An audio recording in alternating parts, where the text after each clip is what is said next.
That would add more light. Okay, here we go. Well, I was asking. You guys, here we go. Okay, Okay. shoot.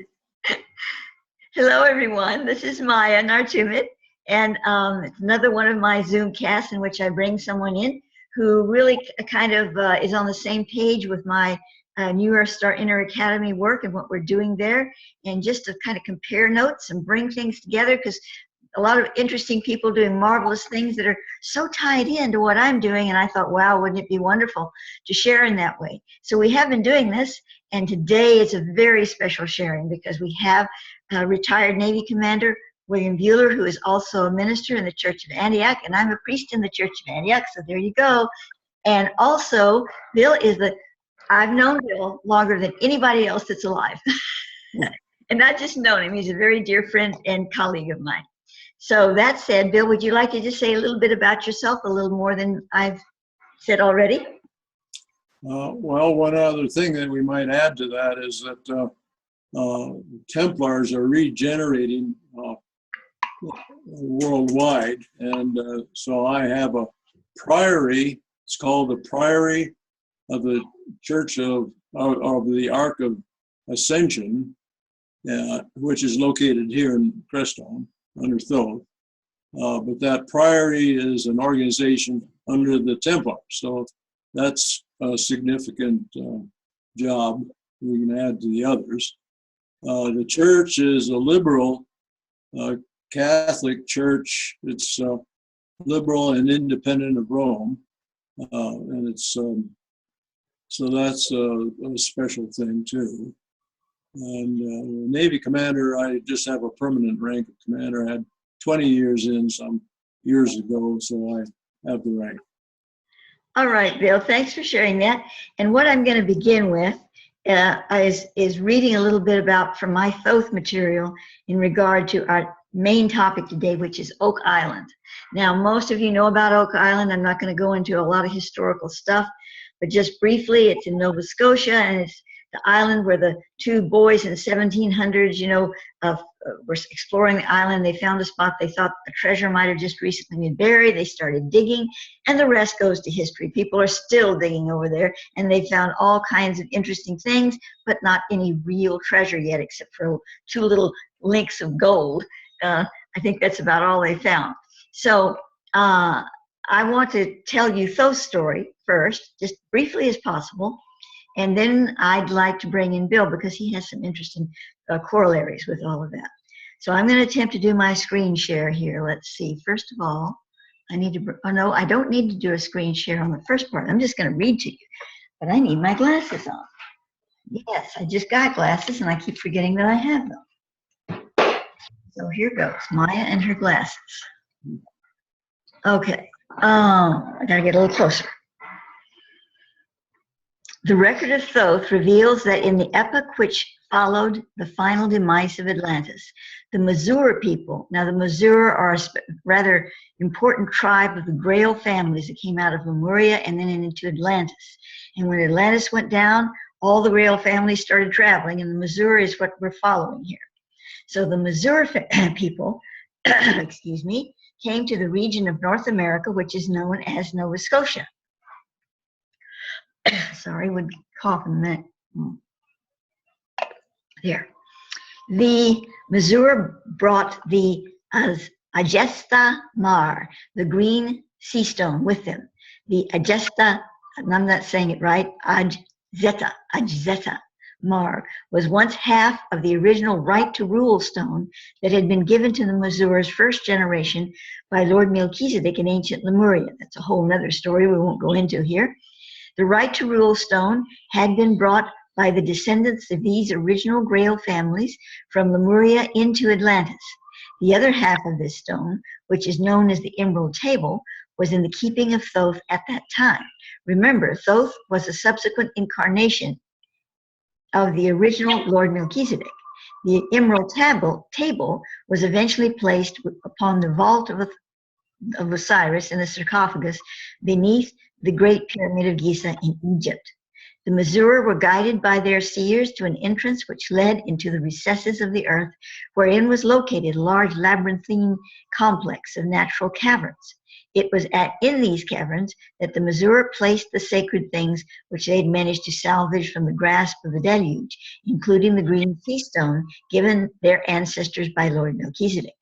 After the passing of approximately 100 years, the Missouri returned to reclaim the stone, but left most of their other sacred relics and took tools of power sealed within the labyrinthine cave. Then, before setting sail for Albaon, which is the British Isles, they set up an initiatory energy field upon a hill over a tunnel into one of the sealed caverns. The hill would later become an island, Oak Island of Mahone Bay. The Oak Island pit and its lesser man-made labyrinth were never intended to be used for physical entry. This structure was put into place as a passage for spiritual initiation only. If the initiate passed the test, the knowledge of the location and the means leading into the sealed caverns below would be revealed to the initiate inwardly. The actual physical entrance is not on the island, but quite some distance away on the mainland of Nova Scotia. Since the time of the Missouri, several different groups of people with partial knowledge concerning the sealed caverns have reinforced and added to the original design of the initiatory field on Oak Island. And then it goes on about things which we're not going to read about here. So I'm going to get back over here to Bill. But we see that it's not as simple as it looks on the surface. And of course, it's not very simple on the surface. And there's so many, I've been watching the Oak Island series of the two brothers. They're digging things and they're really nice guys. I really like them. They seem to be compelled. They're obviously very rich. So they're not compelled by money, their treasure. They're compelled by something they can't understand. And they almost say that, they verge on it. And tears come to the older brother's eyes because he's the one that's the real font of all of this. And he doesn't know. He's been this way since he first read the article in Reader's Digest when he was 12 years old. And he's now got to be at least 55, 60 years old. So, he's being drawn. This is his initiation. And the brother has been drawn into it with him, and the people that are helping him drawn into it with him. And this is all a part of this marvelous initiation. And it's not about really finding treasure, although a lot of people came back at different times and buried things there, including treasure. And they were drawn as well. And that's where Bill comes in, because some years ago, through Thoth, my Inner Planes mentor, Thoth had said that Bill was Henry Sinclair. That was his past incarnation, and Henry Sinclair plays a big role in all of this. So I'm gonna turn it over to Bill now for a little while. I'll put my 2 cents in here and there. Okay, Bill, have at it. Okay, well, I want to hit it with the big picture first. In the 1390-1400 era, North America was being prepared for the influx of the European nations or peoples, and destiny of nations were involved. U.S., Canada were going to be created. And in Europe, which is a forebrain for the American side of the planet, systems were being put in place also. The Rose Line and Roslyn Chapel, which programmed the Rose Line, were built in the early 1400s as part of this larger event. And over on our side of the planet, huge, 2 grids from Atlantis were supposed to be rebooted. They were. One is called the Bakira grid, and the other is presently called the Arcombe, although originally it was Ganesh. The Arcombe was discovered by Peter Shampoo in this lifetime. So those large grid systems were put into place. You can see the schematic, symbolic schematic for the big planetary grid on what's called the Westford Night, which we can look at that shortly. Oh, okay. Let me put that on right now, but I'm just okay. Big picture. Just let me know when. All right. So this huge undertaking, North America, Great Britain, Europe, so forth, as I see it, the Oak Island connections into the earth, and you read the major connections there, including the Grail, the Green Sea Stone, etc. All of those were major linkage, the connections that then would feed into these large Grail or grid systems that we're going to be talking about here. And to this day, actually up into the Ascension LP40, as I see it anyway. So this right to rule stone, and when that's combined with the emerald table under Thoth's overview, that the Emerald Stargate is created, along with the Christos Diamond Stargate. And there we have those stargates for the new continuum and so forth. So that is another major part of all of this. The Sinclair voyage also included bringing in the sacred Isle of Ruta, which doesn't exist in this time continuum. Long story to that, but it's hanging out in a different continuum reality. But that was brought in to block the Montauk project objective of crashing the Ascension. So Sinclair's voyage, he had sacred, he called temple ships built. So they created a time gate. Ruta came in, blocked that action, which is relevant for today's action. And then went on into the Oak Island and the North American part of that voyage. So there's a major grid called the Bakira grid, and that has a schematic or a blueprint to it that gives us a feel for what it's about. It's symbolic, but it's quite important. So we could put that up now. Okay, now let me do my little screen share thingy here. Hold on a sec. I want to get that up. And then, let's see if I can get this turned around. Screen share. Right now, I want to mention too that Share screen. Sinclair also given access into the chamber.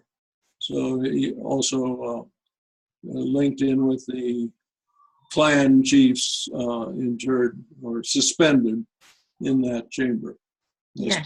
The connections.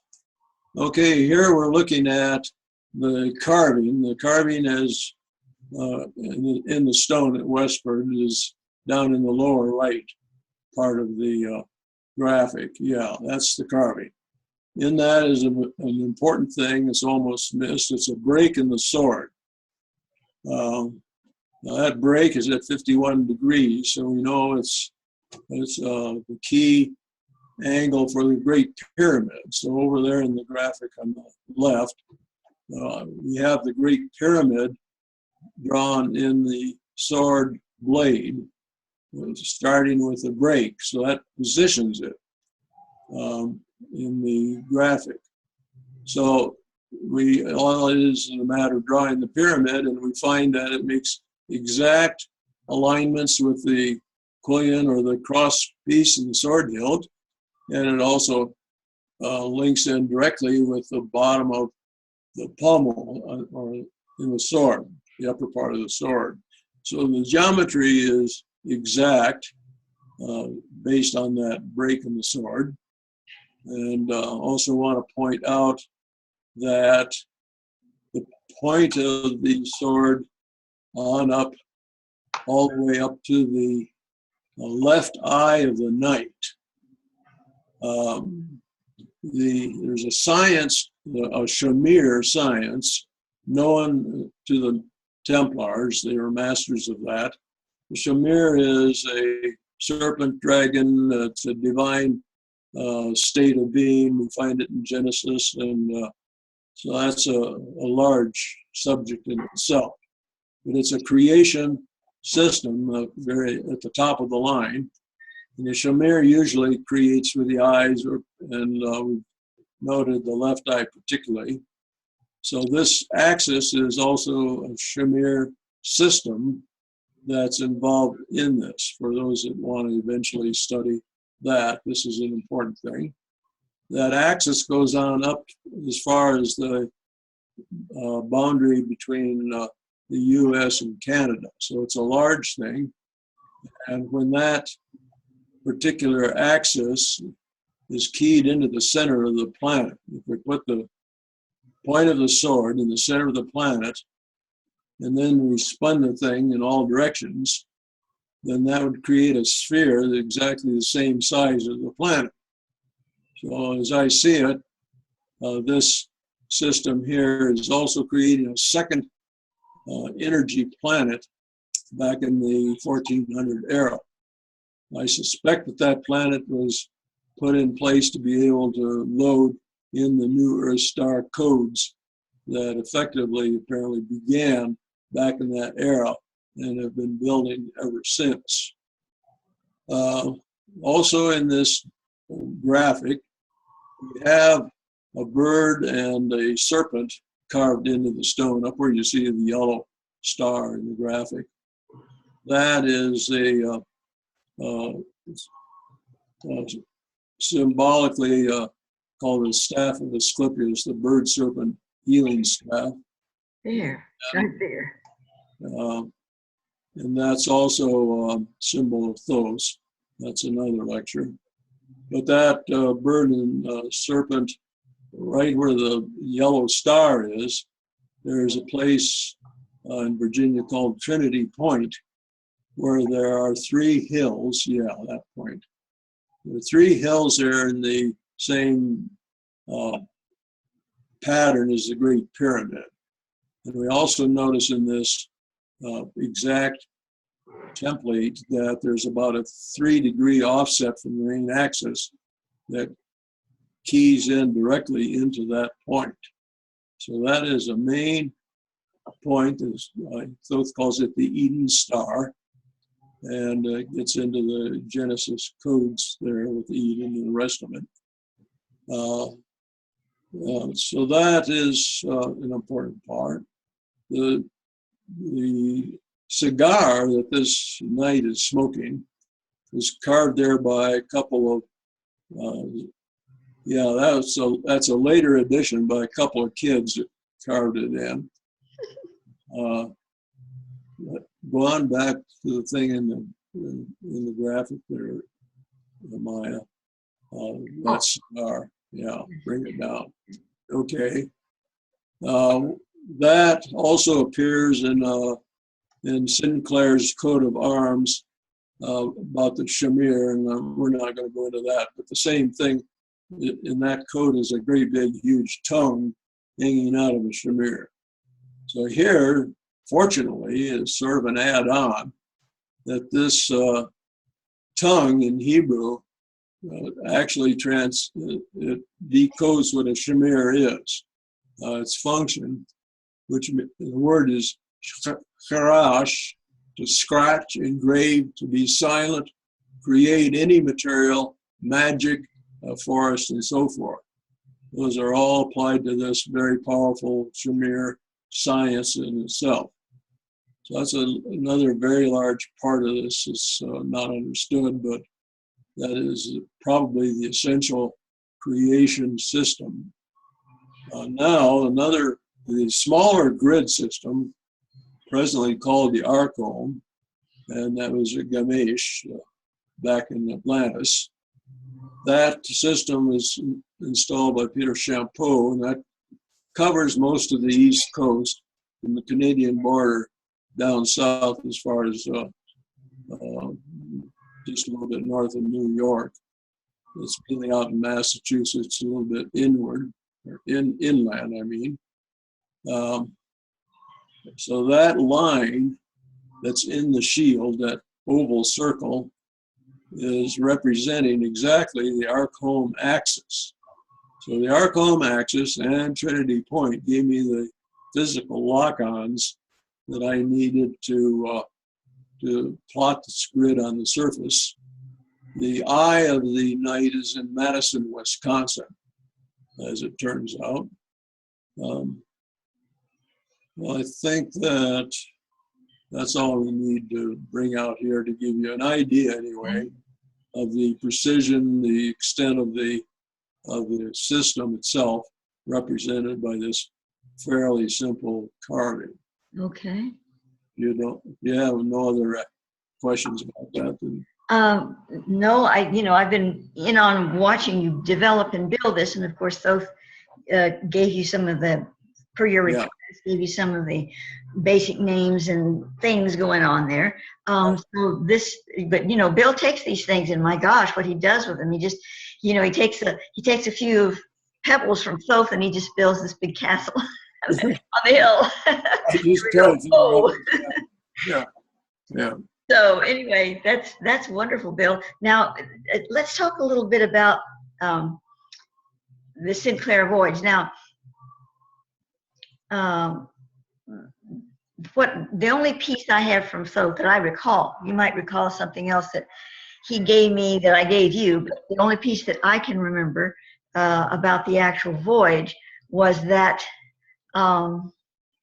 he was bringing over some, books, some documents, some library histories, that were basically in danger of being destroyed by the crown or whatever. And some of them at least were Henry Bacon's material. I can't think of his first name anyway, Francis Bacon, there we go. Francis Bacon's material, which of course is the true author of Shakespeare. But there was a lot of other things too.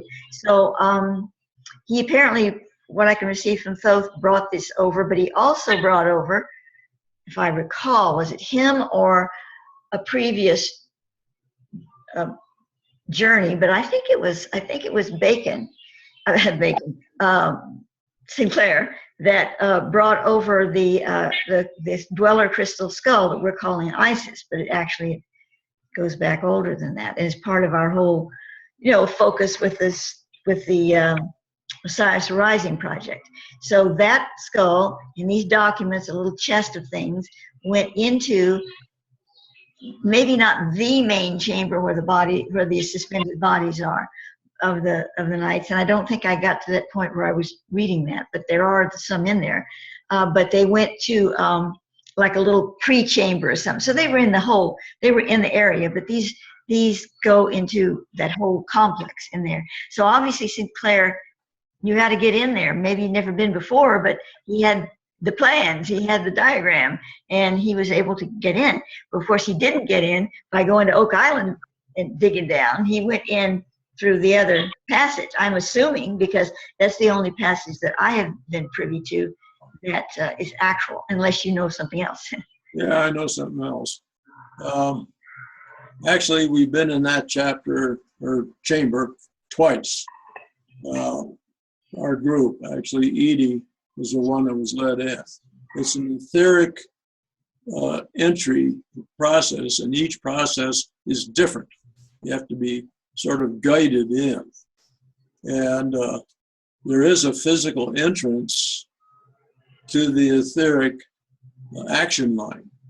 That physical entrance is a well on the main island at Nova Scotia, where Sinclair built his castle, his headquarters at New Ross, or the Cross it's sometimes called. And that well is in that area.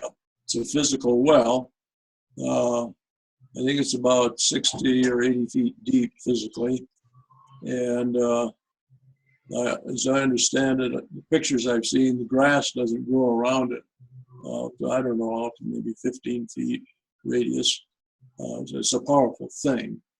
That's the physical entrance to make that connection into the chamber, but you have to have business there and assistance in actually going through your particular guidance. So that's been done twice.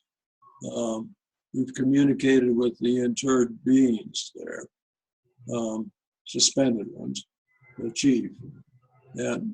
But I have a comment. He carried a box in that voyage, a chest, small Yeah. chest. Mm-hmm. And I was never permitted to know what was in that chest. People think, well, that was a grail. No, it isn't a grail. Grail's up in Glastonbury. Yeah, Thoth mentioned the chest too, I remember. Yeah. So what I think is that had the skull or a representation of the skull and or special papers, I think, that you're mentioning, or maybe both. Probably both, yeah. I don't know, but anyway, those went on to the headquarters as far as I know so far. Well, those, I think, are the only, well, my opinion, my guess about that very special chamber is that it's a pivotal point for connections needed into the ascension dynamics that, well, it's planet-wide, obviously, but I think there's a non-linear time. Connections were made in that voyage. The linkage with Ruta, that chamber. I think that whole dynamic and event keyed into present time when these things are being reinstalled, upgraded. Roslyn Chapel, Sharsha's Cathedral. There's a lot of key points that are now being readjusted, peaked and tweaked for this LP40 phase that we're in, the last phase right now, leading to LP40. So I might add there for just a moment is that I total agreement with that because, you know, this May 29th date that I was talking about last May and how the energies came in for that from the mother's milk of the center of the universe. And this allowed these old platforms, you know, that were set into place to upgrade, you know, to do different things to. I saw the wheel in Roslyn Chapel turning in underneath the ground. There was this wheel and it was turning, and I knew it had once had water in there, but it didn't now. And then all of a sudden I saw the water rising up. Actually, the water rising up turned the wheel. I have to put it that way. That it was a, you know, balance thing. It turned the wheel. So I know what that's one. And then of course we have Oak Island. I have no doubt that what you're saying is true. I haven't gotten the specific information on it, but I believe all of these key points on the planet are being upgraded. But I also have to stick in between now and LP40 this whole Pyramidus Radius experience.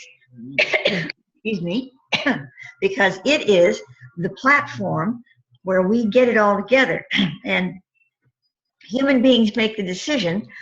I'm sorry, which way we're going to go, you know, and how we're going to do that, and we make it together. So that's an important platform, and the Pyramidus Radius Matrix, Pyramidus Radius Matrix, PRM, I have dyslexia, is crucial for allowing us time to separate the old world from the new. It's not an easy task because we have it all mushed up together inside us. I mean, we're sitting here going, oh yeah, we're going to go to the new world. Yeah, let's do it, you know. But every one of us, every single one of us, and certainly moi included here, we have all this old world stuff mixed up in us, you know. It's in there because we were incarnated through all these time eras, and we are involved with the planetary mass, planetary consciousness. It's sticky. It's real sticky stuff. And so the Pyramidus Radius is allowing us to get into a playing field where the ultras, the beings, the guides, you know, can come to us, kind of like being on the other side, you know, can come to us, but here, and help us organize and work with this. And that's when these huge holographic pyramids are going to start forming. And in fact, they're already forming, because the other day I saw a video of this person that doesn't know anything about what I said. It filming this one that was coming right down on the ocean, and it's obviously not faked as far as I'm concerned. And of course, it disappeared after a while. So this is what that phase is about. And I truly believe that as we're studying these grids, like Rosalind Chapel and Oak Island, especially the Templaric ones, the Templar ones right now, we're going to see how these things are changing. They're moving into different quadrants. They're moving into different modalities. And we need to keep it, well, not need to, but it's interesting to keep an eye on them to see what they're going to tell us. So, you know, from that standpoint, now I'm looking at everything from the Pyramidus radius standpoint, because that's what's coming up next. And indeed, we're already working in it to a large extent. So I concur in that, and I think that the pyramid that was designed into the Bakar, into the knight format as a sword, I think is keying into that whole PRM dynamic and state. A sword is not something that you beat on people with. A sword is a creation tool. Yeah. So there's a whole science to swords as creation systems. And yes, it's under the Templar umbrella, the Voyage, Sinclair, Rosalind, the whole thing. Mm-hmm. And so the Templars today are picking up that resonance and carrying it forward. And also on the sword dynamic with the PRM built into it is this gives us that whole PRM dynamic you just described as sort of the power system and the constant coding going into that whole dynamic, which isn't just something from 1400. It's a right now system, and it was put in place for this time. Yes. For everything since 1400, but especially for right now. Yeah, you know, as you're talking, I'm also seeing, you know, the importance of the whole Templar experience now. And I think it's no, you know, coincidence that the Templars are regrouping the original order, officially, legally regrouping as the new Templars. And this is what the Priory is about, that has been established over in Crestone, that I would really hope at some point to be a part of. And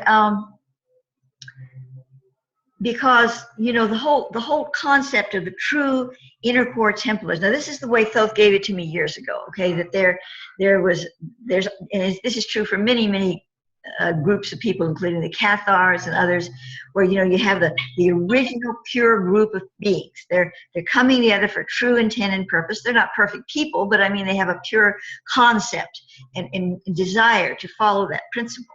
And then because they're attracting people to it that feel the call, but some people can't hold that. A lot of people can't hold that dimension of it. And so what they do is they form like an onion. They form layers around it, you know. And finally you get, it lasts long enough, you get these layers that are just, you know, not that attuned to the true core experience. And what happens? The Course says we have to kind of just become secret now, because what's going on around us actually forms a camouflage to protect us from what we see as a threat to holding the pure principle. So they let the camouflage do its little circling thing, and generally it's not really harmful or anything. It's not, you know, terrible. It's not like they turned into Nazis or anything, but they're just not, you know, as conscious enough as to what's going on. So the core kind of buckles down and keeps its work going, They're not frozen. They're doing their thing, and they allow the others to circle around them and do their little thing. It's okay, but it's not, you know, truly in sync totally with what's going on in the core. So that's what happened, according to Thoth, to the Templars of old. And that's one of the reasons they were brought down. By that, I'm not saying it was bad karma, but if you're working with high spiritual principle and you don't stay aware to what the high spiritual principle is really telling you, even if you're doing okay stuff and, you know, but you're not aware of how powerful that principle is on the planet, and how I hate to use the term, but dark forces would like to, or can feel it, and they want to come in and swoop down on it and tear it apart. And you're sitting there going, oh yes, okay, well we're part of that, but we're not really that aware. Well, that's what they're going to get. They're going to get that circling wagon, the circling wagons, and hopefully the core can escape the dead end, and often it does, and it did in the case of these Templars.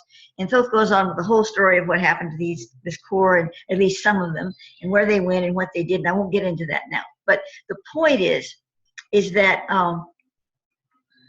what do we have going on for us now? Because, wait, one other thing, the Templars' truest, if I may say so, and I hope I'm not contradicting anyone that's in the know, our truest principle was to help mankind.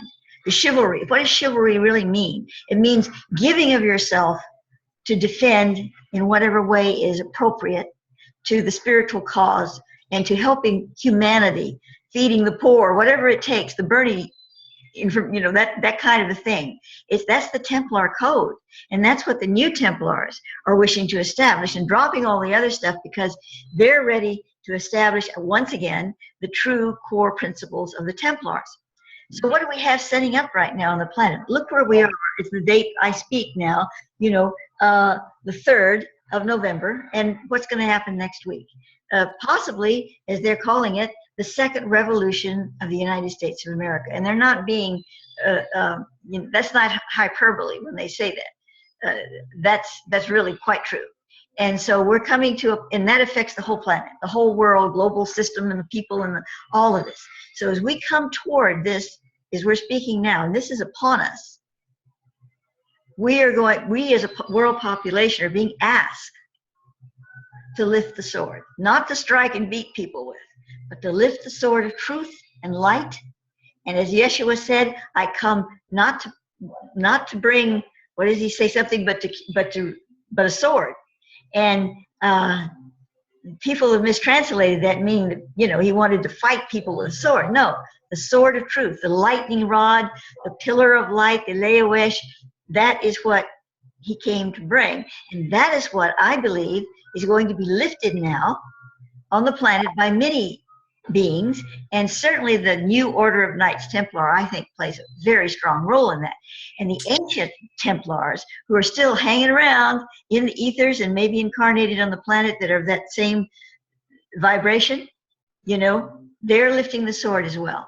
And when enough swords are lifted of light, this other situation is going to diffuse, be transparent, and move into the position it needs to move into.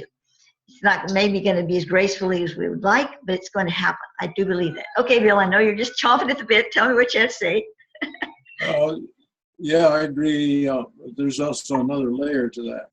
Across all 20 cycles, our whole history here, 500,000 years, so on, there's been an action line, we'll call it, or a Grail action line.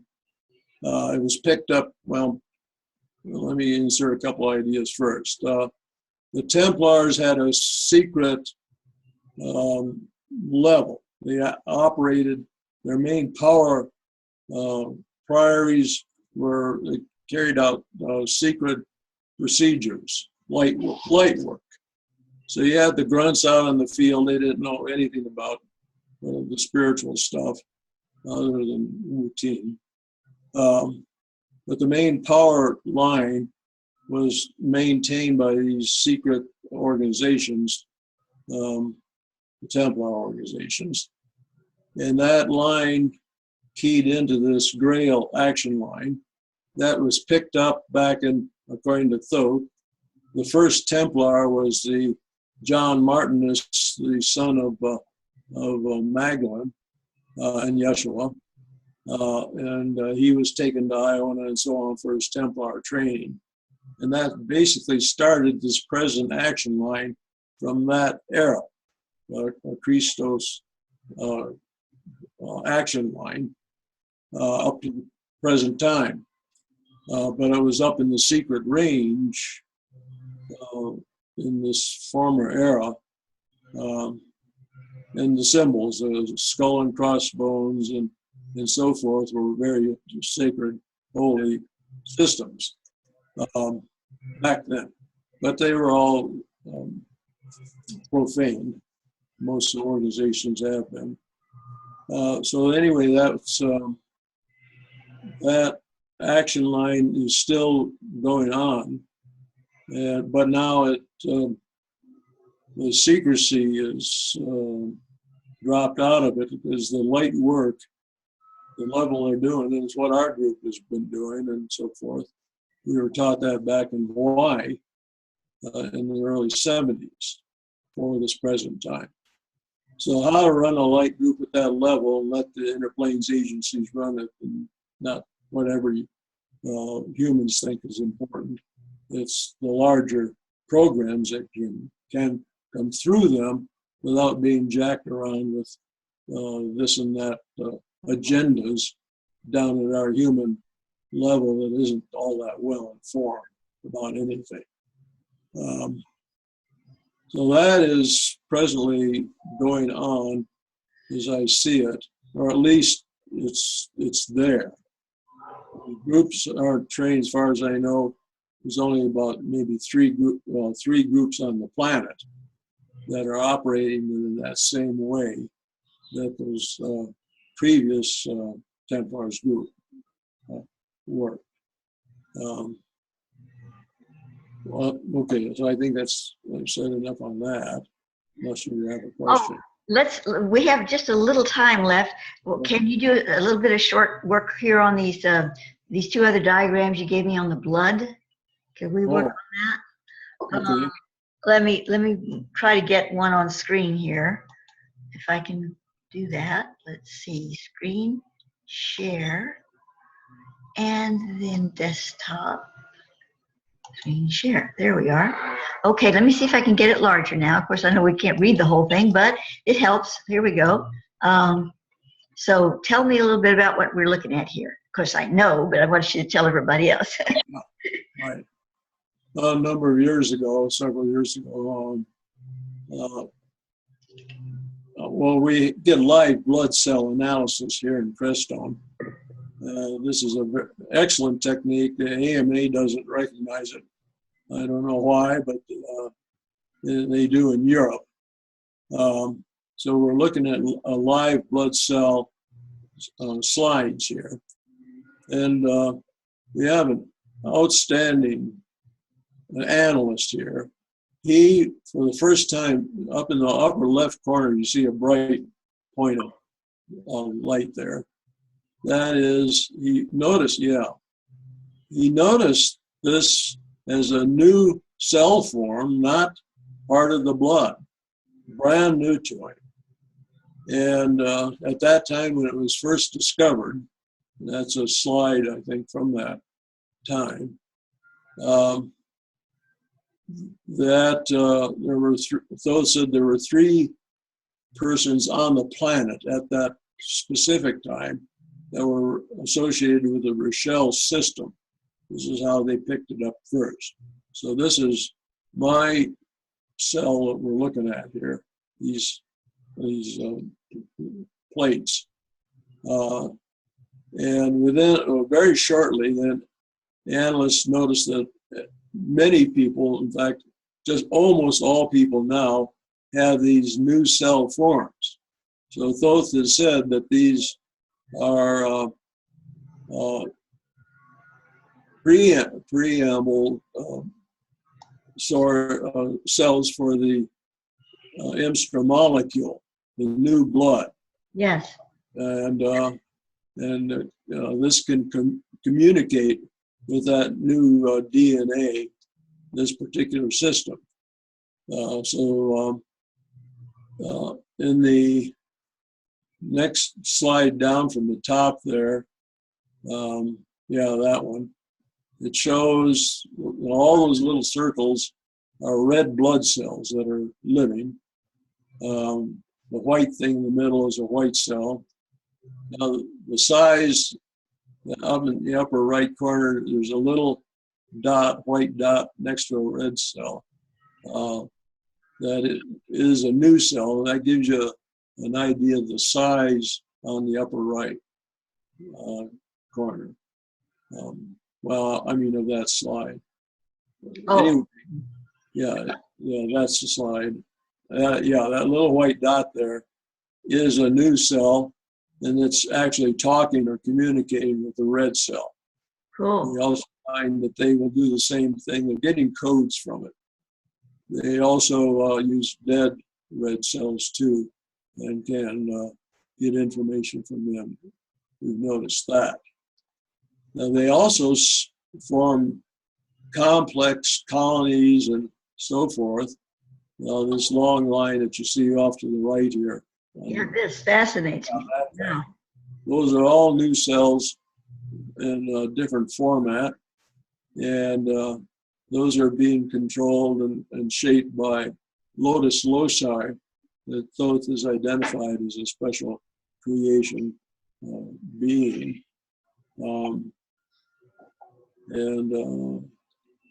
Yeah, I think that's all. Well, if I could add, Phil first told me about the Stra molecule in 1980s, and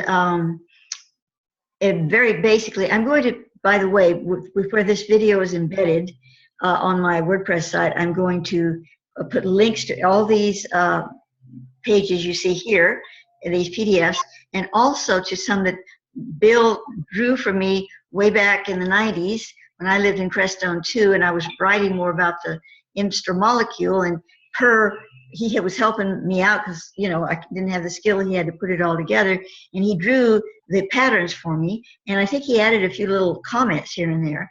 So I'm going to put all of this linked to the embedded, part of where the video is, so you can study those if you want to.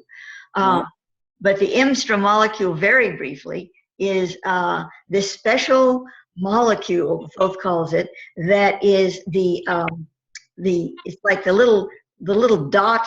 Let's say you had this little seed and you put it into a magic formula of water, it would just spring open and all the beautiful tendrils would come out and the flowers would bloom, and oh my God, it would be so beautiful, and this would be it.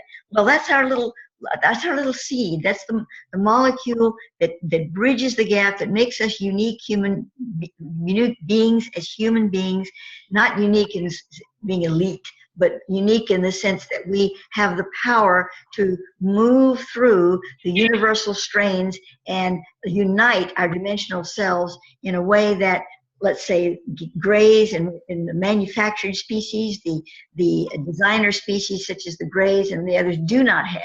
They have some kind of a little withered point in there, but it's not really what it is, an Stra molecule. That said, our Stra molecule is not in good shape, but it is becoming so. And this is the becoming, and it will eventually form the pure gem body that Thoth speaks about. And I find this amazing because when I received all this information, what Bill is showing us here, was not on the table. This came later, but it was, was being prophesied basically by Thoth. Not that we would see these little dots in the blood cells, but that the blood would become changed to become pure gem bodies. And the Stra molecule is the changing factor of that. So let's go over to the next plate, Bill. Is there anything you'd like to add about this one? I'll just quickly note that this is about a year later, and these things have been growing since. There's much more of them. If you look in the microscope, it looks like the whole night sky packed with bright stars is the appearance of it. These are special cell forms. They're in circles, perfect circles. They're being formed by the cells as part of their evolution. And we picked up how a white cell came up and checked out the new one and put out a tendril up to it, and then checked it out, and then it went on, which is amazing thing for the analyst to see. It's the first time we'd ever seen that. So anyway, that's what we see here. And the diagrams down at that area there, lower right, are examples of the lotus loci, the Asha Ra'el beings that also create crop formations. We saw some of those over Mexico City, photograph a movie of these large ship-like globs flying around over the city, and that was the same thing, like a crop formation, only three-dimensional and solid. So those are involved in working with these, with the blood too. That's the reason I put this. Okay. Well, you know, I'm struck by, first of all, the creations of the crop circles are done by multiple beings from different locales, but they use in their work, they draw in lotus loci, which is a term Thoth gave me a while ago, and the lotus loci are like formations that are in the body, in the human body, but they're also in the new earth as larger being-like creations. I believe, and I see, well, I've been shown that the lotus loci are also related to the myriad of beings that we see now in the orbs and the little fairy-like brilliant things that people catch around their heads and, you know, photographs and stuff. They're all of the same family. They're not, you know, Phil gave you some information on those that he didn't mention lotus loci in, but I see that they're all of the same family, and they're plasma that can be adapted and adopted to fit whatever a dimensional being wishes to work with it, you know. And I say not any dimensional being, but those that have a high caliber of light sequencing, which would mean spirituality, what we call spirituality. So, you know, I'm seeing the blood too. I'm seeing these little blood things, and then they look just so much like what you see in the photographs of the orbs and the other elongated little things flying around and everything. It looks so much like this. Yeah. So they're all of the same family. I'm absolutely sure of that. And Thoth has indicated that in certain things that he has said. So I just wanted to add that to the picture. Okay, are you finished with this page, Bill? Yeah. Okay, let me see if I can bring us back to order again. Oh, let's see, where is it? That's not it. Pause share. You share. Stop share. There it is. Okay, here we are. All right. Let's see. We're coming to a close, but I would like to ask you to address just for a moment. You had talked to me recently about a schematic in which, is it the Metatronic being? I'm not sure what had in one hand, this is in correlation with the Earth's grids. In one hand was it Oak Island? And the other hand had something else. What was that you were telling me? Yeah, I know what you're talking about. Da Vinci, when he was head of prior design back in the 1500s, drew a Vitruvian man. That's the one with the arms outstretched and legs apart. Mm-hmm. That diagram that he drew of that man was also had a large circle of 7 circles, poles in the larger ring, and the Vitruvian man, when the arms were up and the legs were apart, he was touching in to these 7 poles, and when his arms came down level and the feet together, he formed an equilateral triangle. Mm-hmm. And in the left hand was Roslin Chapel, and in the right hand is Sintra, Portugal, noted for its 2 moons, which is really important. And then his feet then were in Rome. And actually, in later work with the same dynamic, 2 major power points were installed right next to the Vatican, not in the Vatican. It doesn't mess around with them or influence them, but it established 2, one main energy, very powerful pole right next to it.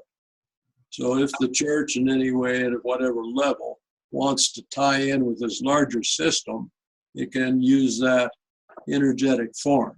Mm-hmm. 7 poles are relevant now because Thoth has given us, actually shifted our whole light work that we've been doing the last 44 years, shifted it into the new range where we have 7 grand constellations for all universes, over 400 universes or thereabouts, 7 poles or grand constellations that have 7 mirroring ones opposite it. And then they've gone down to Mesuriel, which is the central sun of all central suns. Each universe has a central sun. Ours is Alcyon up in the Pleiades. But anyway, a system for accessing what is virtually the goddess at the divine level is represented by these 7 poles. And then, so this Petrovian man is keying into the goddess at divine levels and then bringing it into a defined physical system, which is a Rochelle system, by the way. And that is the one that we just described. And so if whoever at whatever level in the Vatican wants to key into this total goddess Magdalene, however you want to name her, then there is a system now that's online operating that can do that. And that was established by the Templars. The Priory of Sion was the head of our group back in the 1500s. Well, I think that's what we're talking about. And remember when I originally saw the stars that Thoth showed me that were being mirrored, it was at the top of antlers of this beautiful white buck, and it was, I just remember that. It was so beautiful. Well, and how it affects us as light workers, if we can access the central sun, Mesuriel, with our project or whatever, if it's up to that level resonant with that, then it will process up into the mirroring 7. Yeah.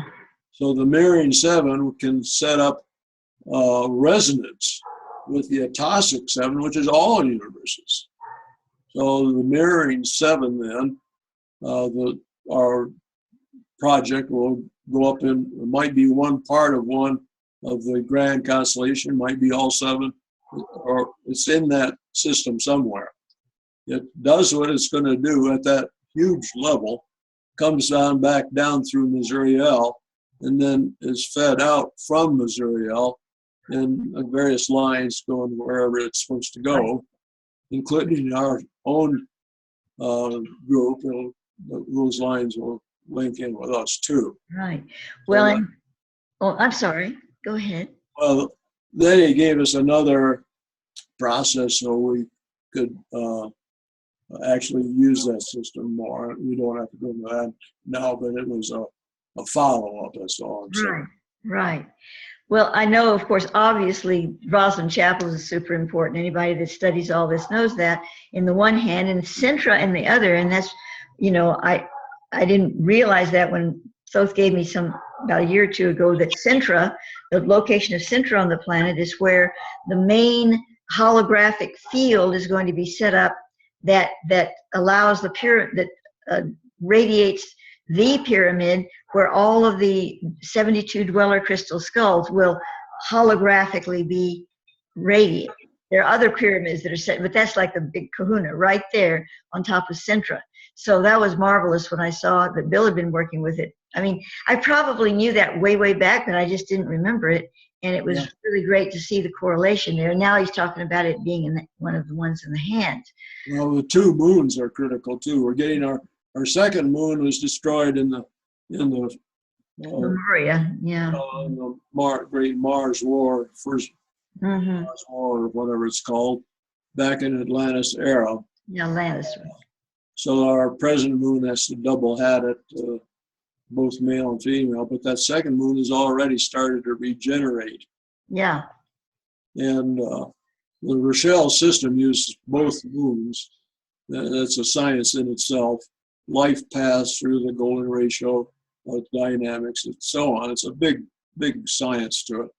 But in nonlinear time, the light workers, Templars, so forth, are using both moons. That's really important in this whole thing. So Chantra is holding that polar key, and also working that with Rosalind and its inner workings, which is a whole another series.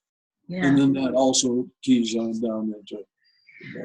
Well, and Thoth has said that actually the feminine moon that was destroyed, he calls the one we have now the masculine, but in the sense of, this is relative speaking here. Yeah, that's right.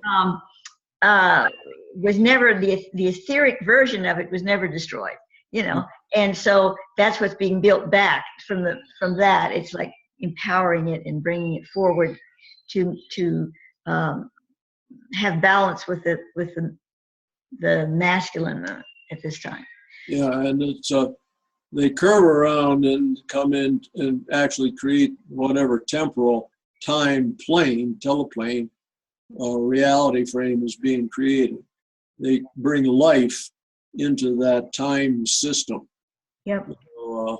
So working with the Rochelle system, which Templars did, they built it into cathedrals and everything else. You use those two moons as viable online parts of your system, major parts to the system. Yes, fantastic. Well, Bill, we could go on and on, but we're going to try to keep it sort of short so people have an opportunity to listen to it all in one gulp. And I hope that they do. And thank you so much for this. I'm really glad that we had the opportunity to do it. We're going to do more of them too. Yeah. So this is great. So much love to you and your beautiful Edie. And we will be talking soon. Bye. Bye. Okay, wait a minute. I didn't tape it. Did I? Yes, I did. Okay. Oh my God. I was having a heart attack. I taped it. Okay, let me stop it. Hold on.